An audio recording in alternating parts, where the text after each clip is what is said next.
Thanks, Jake, for the introduction. Again, I'm Jelaine Roloff with EDCI Customer Care Consulting. Hi, Jake. Oops. Are you ready for me yet?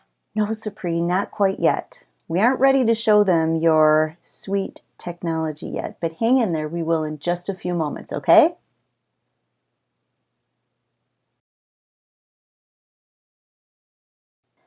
We're going to start today with an exercise. What are your passions? So think about that. Really think about that. What do you love to do?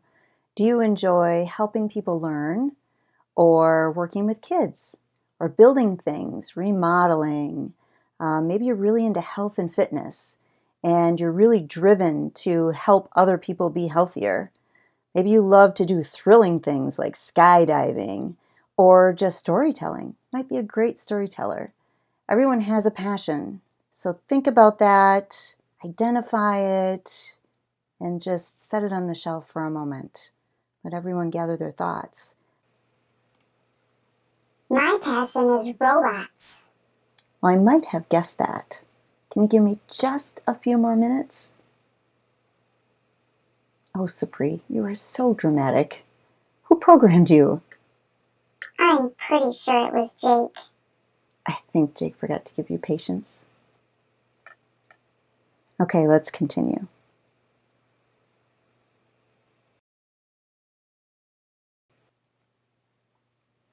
So now that you've identified your passion, do you have the opportunity to do that every day at work? If I were to poll your employees today and ask them the same questions, do you think that they would say that they go to work every single day and absolutely love what they do? I hope that they would say yes. And Steve Jobs said that the only way to do really great work is to love what you do. However, we realize that we all have jobs to fill in our departments that aren't likely to be anyone's passion. So we create initiatives to attract and hopefully retain our talent for a long period of time.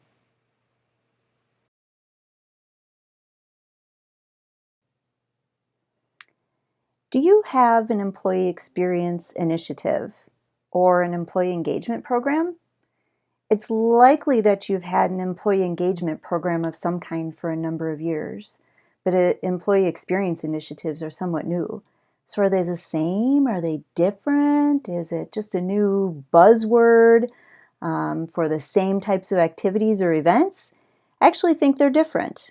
And they're different because the employee experience is really about the journey from recruitment to exit.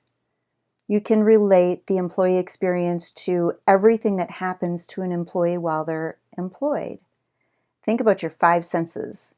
So the experience is the journey and everything that an employee can see and touch and feel with their fingers while they're at work. It's the wellness program that you give them. It's the free lunch. It is the new office or the technology that they use. All of those things are part of their experience with you as an employer. They'll help you recruit, but do they help you retain? Sometimes a great experience is a really good recruitment tool, but it doesn't always give you long-term employment. The experience sometimes doesn't tap into that passion or make a person really want to do their job every single day and do it really, really well. So how do we do that? How do we tap into that emotional well and make that connection?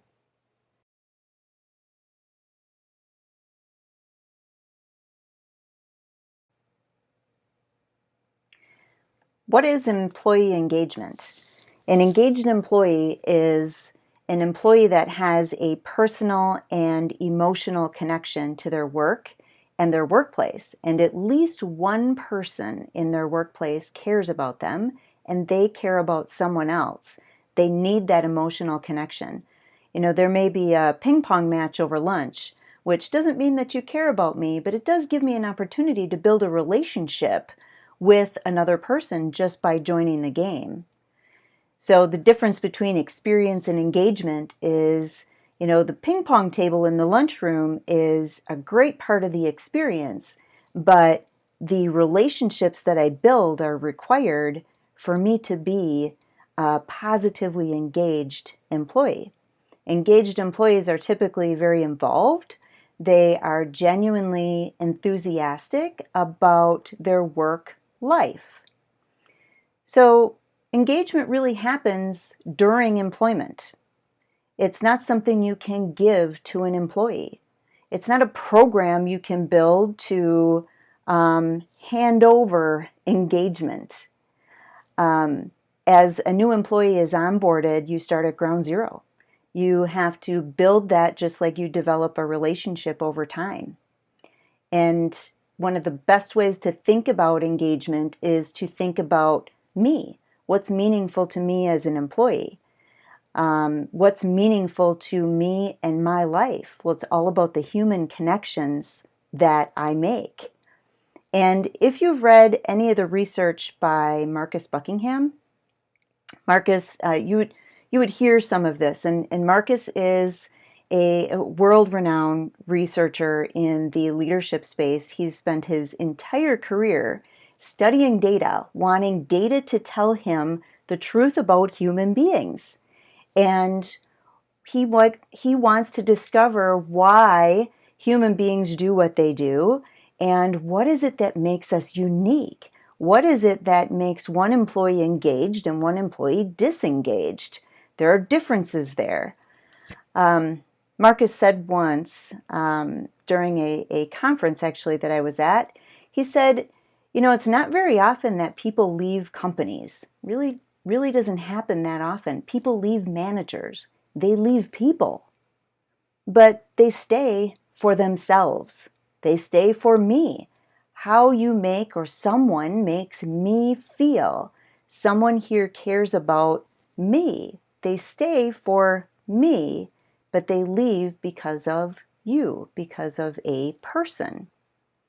So the difference there between experience and engagement is really the experience is the journey. Remember, it's your five senses, what you can see and touch and feel throughout your employment.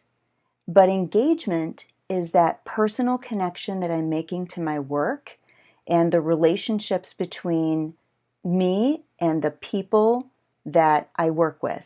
Engagement is all about me.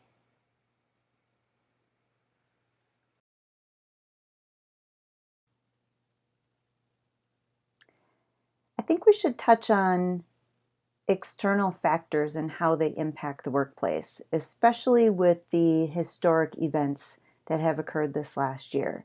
And I'm going to look again to Gallup. So, dare I date myself, in the late 90s and early 2000s, I had an opportunity to meet Marcus Buckingham, whom I mentioned earlier.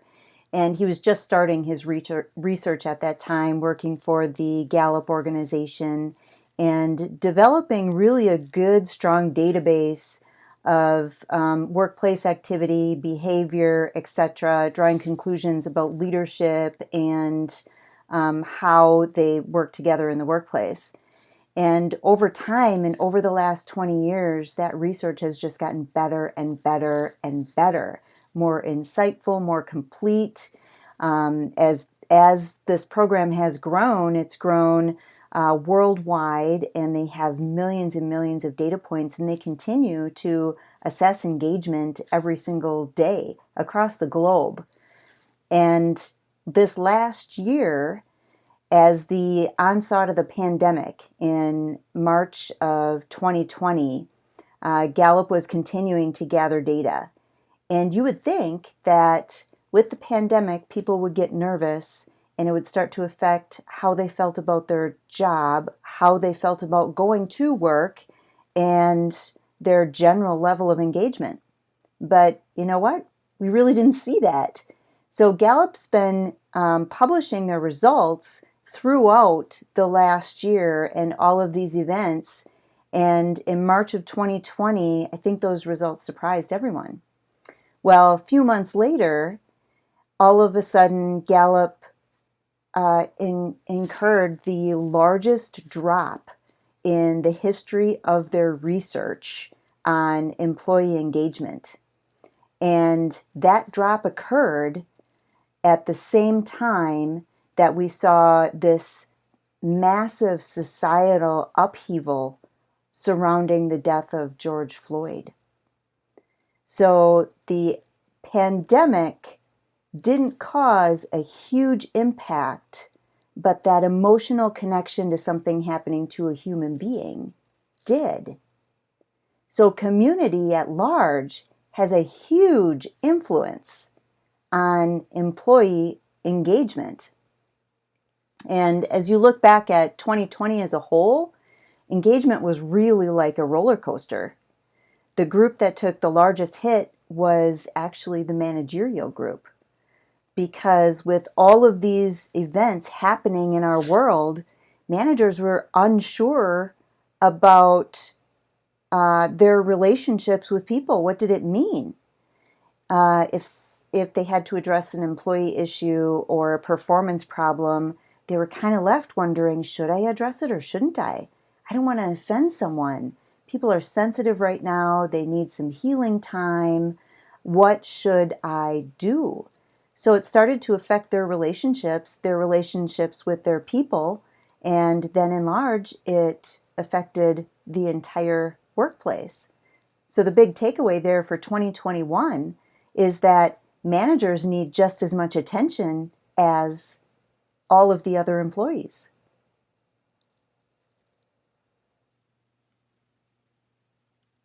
So how do we improve engagement in a year like 2021, where we still have battle scars from the year 2020 and we're not quite out of the woods yet? Well, first, you want to establish a baseline. Choose a tool such as the Gallup Q12 so you know where you're starting. You want to know where you're at going into 2021. And at the same time, you want to leverage some tools that you have available to you today, something like Supree. And Supree's goal is really to help you enable positive relationships within your workplace. Supree wants to elevate performance and help people take more pride in their work. Well, how does she do that? She has a few things up her sleeve that she'll show you in a few moments, but she helps people interact more effectively with customers, with their supervisors, with their fellow employees. She helps them perform better in their job based on your expectations of the job and earn a little bit more recognition. And she also helps them learn and grow in areas that are important to them. In fact, Supree provides an experience that's all about the employee. It's all about me. So, Supree, are you ready to show everyone what you do? You bet. Let's rock and roll. Fabulous. Let's get started.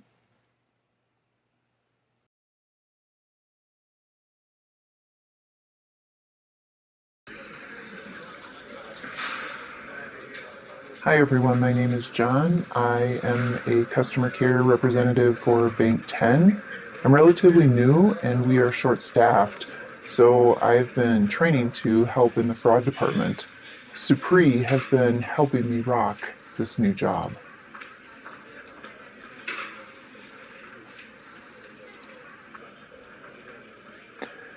Supree hangs out with me during my shift. She's like having my own personal assistant. Today she helped me take a call about a missing debit card, and I couldn't remember what questions to ask, so Supree guided me through each one. I asked the customer each question, and then I gave the answers directly to Supree. It's nice because she then takes care of saving all of those answers into the system. There are really specific procedures that we have to follow in this department, and Supree helps me stay on task.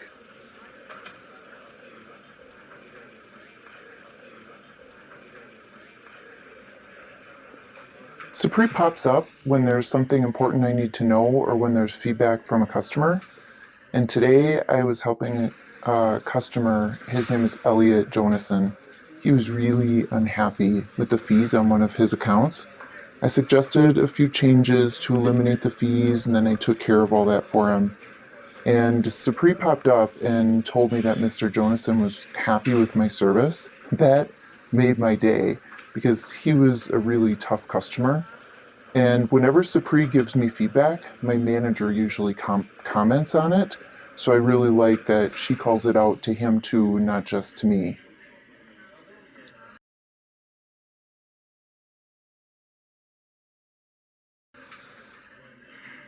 Yoo-hoo! Just a reminder, Mrs. Smith's email response is due in 30 minutes. Sometimes Supri tells me when I need to get moving on a task so that I don't disappoint a customer. Our management team also gives us goals and tracks our performance, and Supri helps me make sure that I meet my goals.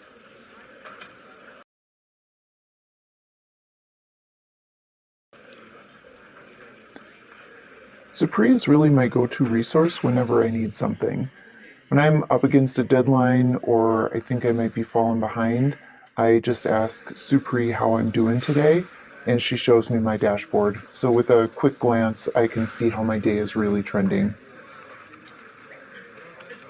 One of the main reasons I took this job is because there's an opportunity for advancement. My goal is to move up and become a supervisor and eventually a manager. I chat with Supri sometimes about the training classes that are available, and she gives me options to view the courses online or to schedule time to take a training class. And I like the fact that I can schedule a class because then I have time reserved on the calendar and I won't get any customer calls or have any interruptions during the training. Supri does a lot for me. I can even tell her that I need a vacation, and she will tell me how much PTO I have left and then submits my vacation request. She's really easy to use, and I can select from a menu or just type in a question anytime. I'm really glad that I have Supri. She gives me confidence and definitely helps me do a good job every day. Thank you for watching a sampling of what Supri can do to help you boost employee engagement. I hope you've enjoyed our presentation today.